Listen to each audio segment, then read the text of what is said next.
गणेश उत्सव को इस बार पर्यावरण के रंग में रंगने का एक अनोखा उदाहरण गोंदिया में सामने आया है। चुटिया गांव की गौ प्रेमी प्रीति टेम्भरे ने गाय के गोबर से श्री गणेश की प्रतिमा बनाकर स्थापना की है। इस प्रतिमा की खासियत यह है कि इसमें बीज डाले गए हैं जो विसर्जन के बाद पेड़ बनकर पर्यावरण संतुलन में योगदान देंगे और आपको हमेशा पेड़ स्वरूप श्री गणेश की याद दिलाएंगे। महाराष्ट्र सरकार ने इस साल गणेशोत्सव को राज्य महोत्सव का दर्जा देते हुए पर्यावरण अनुकूल मूर्तियां बनाने की अपील की थी।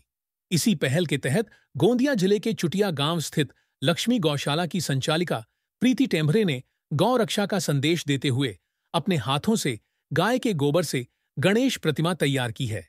यह प्रतिमा केवल पर्यावरण मित्र ही नहीं बल्कि बीज युक्त भी है। प्रतिमा विसर्जन के बाद उसमें डाले गए बीज अंकुरित होकर पेड़ों में बदल जाएंगे और आपको हमेशा श्री गणेश मूर्ति की याद दिलाते रहेंगे। गोंदियातील एका गणेश भक्ताने चक्क गायीच्या शेणापासून मूर्ती तयार करत आपल्या इथं गणेशाची मूर्ती स्थापित केली आहे। नेमकं गौसेवेच्या आणि गायीच्या शेणाचं महत्त्व पटवून देण्यासाठी हा गणेश भक्ताचा एक अनोखा प्रयोग आहे। आपण त्यांच्याकडून जाणून घेऊया की कशा पद्धतीने यावर्षी गणेश उत्सवामध्ये त्यांनी गायीच्या शेणापासून तयार केलेली मूर्ती या ठिकाणी स्थापित केलेली आहे। आपल्यासोबत लक्ष्मी गौशाळेचे संचालक आहेत, आपण त्यांच्याकडून जाणून घेऊया कशा पद्धतीने त्यांचा हा अनोखा प्रयत्न आहे। काय सांगाल? शासनाच्या वतीने जी पर्यावरणपूरक गणपती ही जी संकल्पना, ही जी योजना जे राबत आहेत, तर ते लक्षात ठेवून आम्ही दरवर्षी मागच्या 2 वर्षापासून आम्ही गोमय गणपतीची मूर्ती स्थापन करतो।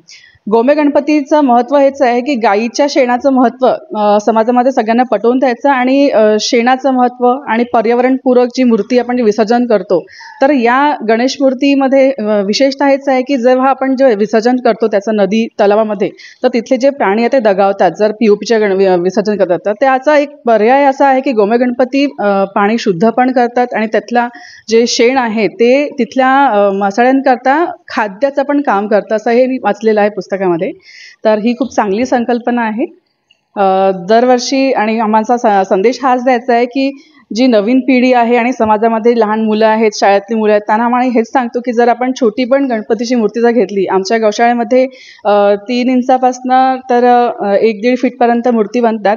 तर छोटे गणपती आपण जर घरी स्थापन केले आणि त्याच्यामध्ये आमच्याकडे सीडवाले गणपती पण असतात, त्याच्यामध्ये सीड टाकतो काही झाडांचे, तर ते विसर्जन जेव्हा आम्ही घरी करू तर त्याचं जे पाणी आम्ही आपल्याच कॅरीमध्ये टाकू किंवा कुंड्यांमध्ये टाकू, तर एक नवीन वृक्षाचं पण आपण तिथे निर्मिती त्याचं एक हे होऊ शकतं। आणि मुलांमध्ये असं आहे की गणपती बाप्पा कुठे बाहेर नाही गेले, ते तुमच्या घरीच आहे, एक वृक्षाच्या रूपामध्ये तुमच्या घरी तुम्ही त्यांना पाहू शकता।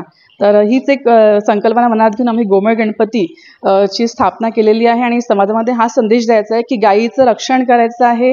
तर गायीच्या शेणाचा वापर आम्ही गणपतीच्या स्वरूपामध्ये आपण त्याचं पूजन करू, तर नक्कीच समाजामध्ये याची खूप चांगली जागृती होईल आणि प्रत्येक घरी गोमय गणपती, पीओपीच्या ऐवजी गोमय गणपतीची स्थापना व्हायला पाहिजे, हा संदेश द्यायचा आहे।